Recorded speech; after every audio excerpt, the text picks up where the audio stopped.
What's up, guys? Welcome back to another episode with Lolos and more. Now today we're gonna work on the plumbing for this pump right here.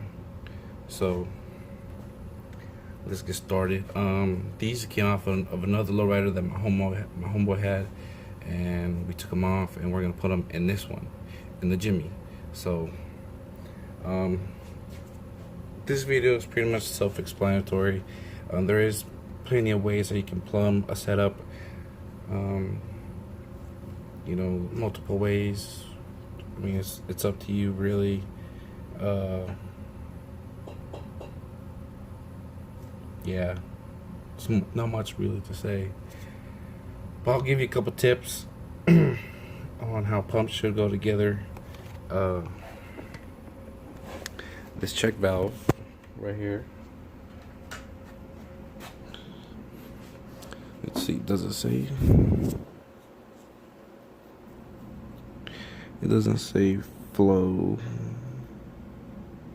but flow goes this way, so out of the pump. So when you hit the switch up, the motor spins. The power is put through this key right here. If I can get it out, can't get it out. But this key will be in there. One side goes to your pump, the gear head. One goes to your motor. So make sure these are always good. These attempt to break, especially when they're brand new. But the motor will make that spin, make the gear spin. It'll scoop up the oil, go through the block, out of this elbow, and out to the check valve, and through the dump, and out to the cylinder. When you guys are installing your check valves, it's very crucial that you put these in the proper way. If you put them in the opposite way, then you're gonna ruin something. You can crack your block. You can ruin your tank. So as you can see, this is a Parker check valve, like a heavy duty kind of check valve. As you can tell, this is how it goes in. As long as you don't see the ball, you're good. And here, let me show you guys a more smaller one you guys probably see on your lowrider. If I have it, here we go. Right here. You see that ball? You don't see it there. So sometimes they have arrows. Sometimes they don't. So make sure you guys put them in the proper way. Really, if you guys don't, you guys are gonna ruin these things. But the way these little ones go, you guys will probably see them chrome. The three, you guys will see them chrome or not. But the way you want to do it is, you see the ball. Remember, you can see the ball on this side, but you can't on this side. So flow goes this way, goes that way. So yeah, but let's get started on just putting this pump back together. I want to make sure that this thing does not leak when my homeboy has it back.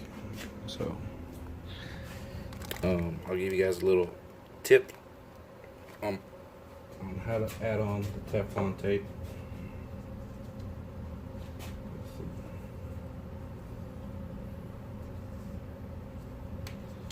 You don't have to yank it off, but the way I put it on, I wrap it around clockwise.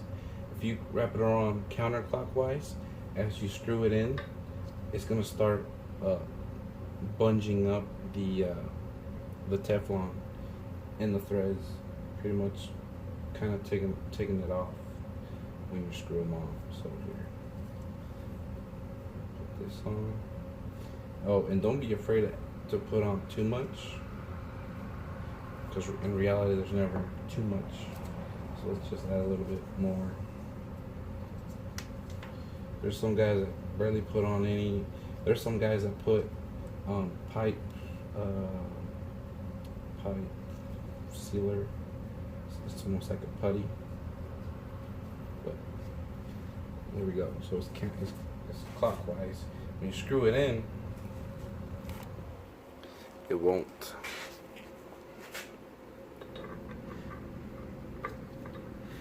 Bunge up. It's not bunging up. By that I mean like the Teflon tape's not coming apart as I'm threading this piece in. So yeah.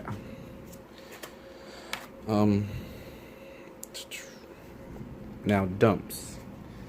There's a couple different ways you can plumb it, but the way I'm gonna plumb it is I'm gonna put this dump right here. It's gonna go right there, and then the Y block, I'm gonna have it come out from the other side right here. When you hit the switch down, this right here it kind of acts like a magnetic thing, you can say, like a valve. When you hit the switch down, it opens up that valve, and it's gonna let all the oil flow back from this hole back to the tank. So that's just how these dumps are put together. If you accidentally put it together the other way, it'll won't go up, or it'll go slowly up. So yeah, but make sure it doesn't matter which way is in or out, as long as, you know, from side to side goes, the oil will flow. But if you try to put it in this way to make oil flow out, that's the wrong way, because this way oil flows out back into the tank through right here when you hit the switch down. So I'm gonna go ahead, thread all this up. I'll probably stop in between little things here and there. So be right back. Okay, so it's been a few minutes. I connected the Y block, stuff like that. So now this is the part that everybody calls difficult, where you're running out of room and you don't know how to tighten up your slowdown valve. Well, sometimes there's a trick, but sometimes you do have to take off the tank in order to have room to spin on the slowdown and then turn it all the way around. But make sure that this is just about tight to where you can't tighten anymore, to where if you have it on the opposite side and just turn it, will be really tight. So here, as you guys can see, I have the fitting at an angle, and if you tighten it, on the slowdowns, there's no way, no specific way that these need to be put in. Sometimes they do say flow in a certain direction, but in reality, it doesn't really matter. And these are heavy duty slowdown valves. They won't break on you or anything. Well, they'll last you longer than others, you can say. So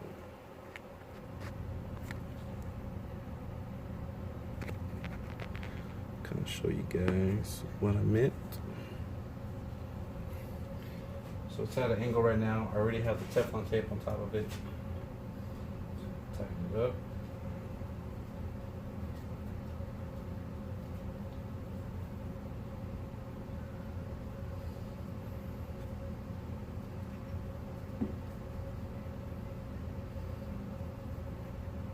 As you notice, you'll probably the knob will be getting close to the block. So when that happens, just move the fitting a little bit more, and then you'll have enough clearance to finish tightening this onto that. All right. So I ran out of space on my phone. That's where I do my videos. Where we left off was I was redoing the plumbing on this pump. Well, just to recap is make sure that this check valve is flowing the correct way. To know if it is, if it's flowing from one end to the other. Sometimes they have an arrow, but if they don't, if you see the ball on this side from where the pressure comes from, then it's then make sure you mount the ball onto the fitting first, because this is the side you want mounted, so the pressure goes out through it. Hopefully that makes sense.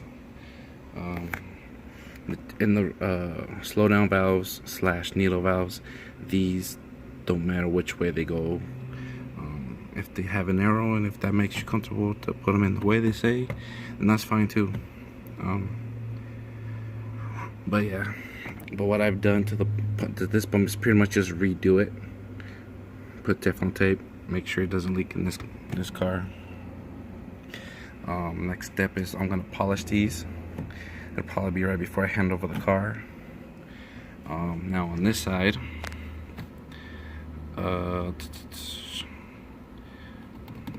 which I wished I would have recorded it, but I was figuring out how to, move stuff out of my phone, so I didn't have to erase it all or delete it. But yeah, I had to redo this one. But I had to steal my this dump setup from one of my spare pumps that I had laying around to give it to my homeboy, because all of his pumps only had one dump, and didn't have like a setup like this, a dual assembly. And the hoses are like this because I don't have a fitting that comes straight out, or else they would have had that nice loop that you usually see. But that'll be a little later. Those are inexpensive, so we can just get them later. But like I was saying earlier, it does matter how these dumps are plumbed in. From side to side, it shoots out. From the back, it shoots back in. The oil shoots back into the tank. Right here, let's see, this one right here and this one right here, these are both check valves. So same thing. If you can see the ball on this side, then make sure it's mounted in first, and then this side you don't see the ball. So on this setup, yeah, you do need 2 check valves, just so that the oil doesn't go back in. I have seen some people where they use their check valve down here just so they don't have to have 2 check valves. But I think this way's probably better. That way the car doesn't creep down. That way you have one good check valve. But it's all up to you how you want to plumb it. Then on this side we have the slowdown valve. I'm going to change the knob on this one. The chrome is peeling off of this one, but I don't have my Allen wrench key set, and I forgot it once again. So once again, this doesn't matter how it's plumbed on what side. So that is not a check valve. That's just a regular valve to adapt the slowdown to the block. So that's just a regular T. And in reality, you can just look at pictures or look at the video. It gives you an idea on how a dual dump setup can be plumbed on a pump. So yeah. So what we're gonna do today is now that the pumps and dumps are in, I'm gonna go ahead, wire those up to the blue wires, and then I'm gonna start tucking the wires. So I'm gonna do that, and then I'm gonna make the wire that goes from here to there, and then I'm gonna make the ground cable from there to the front seat. I'm probably forgetting something, but I know I'll remember once I get going. So let's get started. I'll be right back once I have the dumps wired in, and after I'm done tucking that right there. One quick thing about doing your dumps. On most dumps, it doesn't matter which wire is your ground. On some dumps it does. I know on the older ones it does, but on the newer dumps it doesn't matter which wire is the ground, unless it actually indicates which one's ground. But you can ground your dump on your dumps itself, just like that. These are not self-grounding dumps. I showed in that video that I did once before on the Reds pump on how pumps work. Those are actual self-grounding dumps, because those dumps don't have an extra wire to go to the ground. They ground themselves, and all they have is like one little spot where you can hook up your power wire to tell it to open. But that's pretty much it. But yeah, you ground it to itself on the Delta dumps, Italian dumps. These are this right here, these are Delta dumps. Usually you can tell that just because of these covers. I know there's other ways they can tell that they're Deltas. This one right here, these are Italian dumps. So they'll say Italy, made in Italy on them, and usually they have that square right there. So if you want that little extra hop, but you're not gonna be a hopper, Italian dumps are good to have on your pumps. Deltas I recommend more for really just play. But he had Italian dumps, so might as well give him that on this one. And these are good for rears and for just raising and lowering, and that's it. Don't worry, I'm gonna fix the way they're leaning. So we'll be right back after those few things. Alright, so as you guys can see, I cleaned up the wiring, tucked under that bar. I made that wire that I said it was, that connects both banks together. I wired the dumps together on both sides. The cable that I'm making, well, that I just finished making, runs from this end of the solenoids, and it goes to the motor of the pump, of the front pump. So that's what I'm gonna do. But as you guys can see, the prong on the motor is on this side. I want it on the other side. So I'm gonna take off the two bolts in the back, twist it around so that the prong comes on this side. Can't really see too much out of the windows, but it's not super dark. But I figured if people are looking at it at a car show with the window up, they won't see the cable. See, like this side, the prong is on the other side. So I'm gonna do that to this motor. For this video, all that's left is I'm gonna make the quick disconnect run from the negative all the way to the front. So after we do that, we'll be right back. Just a quick tip on how to crimp your wires. Before, what I used to do, it was use a bad number 2, number 4 Phillips screwdriver that I had, and what I would do, I would pound it right here until it went just about halfway through or more, and then I always had really good strong connections, really strong crimps, believe it or not. That's the way I always used to do it. But recently I found this at a store, this crimper right here. All you do is, once you put the wire in the little copper connector, put it through here and hammer it down until it stops. Don't do it all the way down, or else you will ruin the cable. And then put some heat shrink over it to make it look clean, so it doesn't expose a little bit of wire, as you guys probably would see if I didn't put it on. So what do you guys think so far, huh? Clean-ish at the moment. We're gonna redo this wire right here later.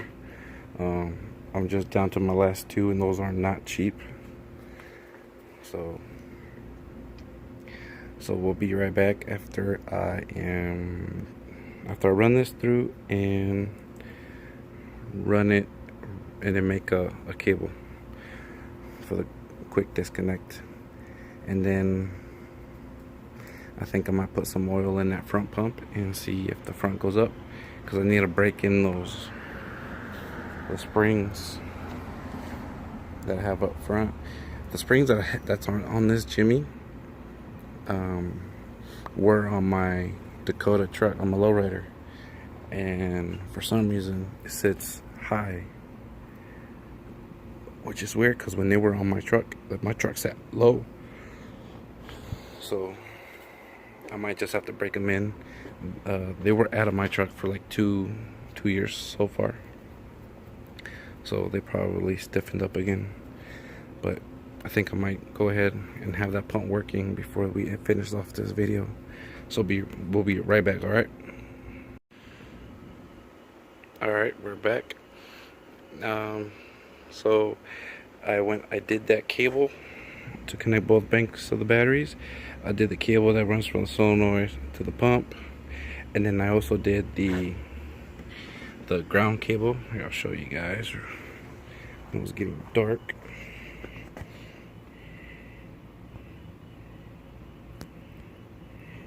Oh man, I can't.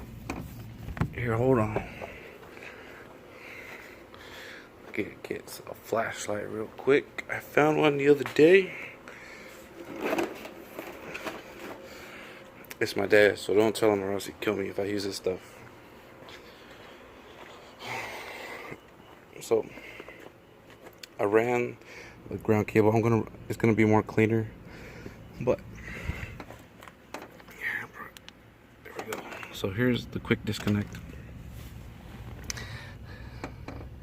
See, I hooked it up to one of the bolts of the seat of the driver, underneath the driver's seat, and that's good ground right there. So everything's hooked up and ready to go. Do you guys want to hear it? Let's do it. So let's see. The front pump is completely hooked up. Let's see.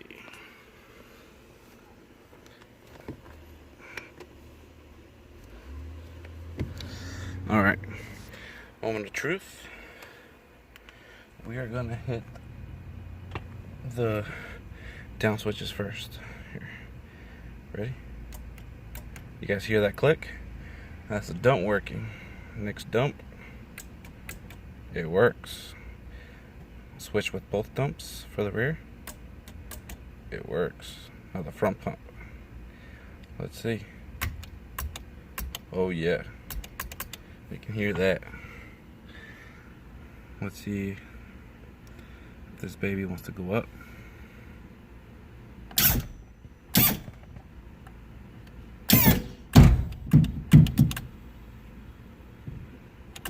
Cool. Goes up. I don't have the slowdown valve open up all the way, but that's it so far. So that's the end of this video. Next video that you guys are going to see is the very last part. That's putting in the bridge for the rear cylinders. We were going to do the first idea was we were going to mount the cylinders on the outside of the frame, but the thing is we can't find that coil spring that really wraps around the cylinder to able to put it right there, because the tire and then the frame will really hit it if we don't get the right size coil that literally hugs the cylinder. So if you guys have any of those springs that I'm talking about that really wraps around the cylinder, let me know, and we can probably work something out. But you know what, probably forget that, because we're gonna go ahead and just put the bridge in. So never mind, scratch that. But yeah, that was the first idea, but we couldn't find the coil. So but yeah, that's the next video, putting in the bridge cylinders, and that's it. This ride is done. We'll probably be doing some reinforcement down the road. That's when we have more space to do our stuff in. So hopefully you guys like this part of the video. Don't forget to comment down below. Let me know what you guys think, or what you guys want to see, or what do you guys think I should do better in explaining. I know I kind of suck at explaining. Don't forget to like the video, hit that like button, and if you haven't subscribed yet and you're new to the channel, welcome, and please subscribe. I'll be doing more of this stuff more and more. I got people hitting me up to do their lowriders as a basic lay and play. So, and I'm very glad that people are doing that. So if you guys need racks, you guys need something redone, you guys need your cylinders repositioned in the rear, you know, hit me up. I'm in Portland, Oregon. Alright, we'll see you guys next time. Peace.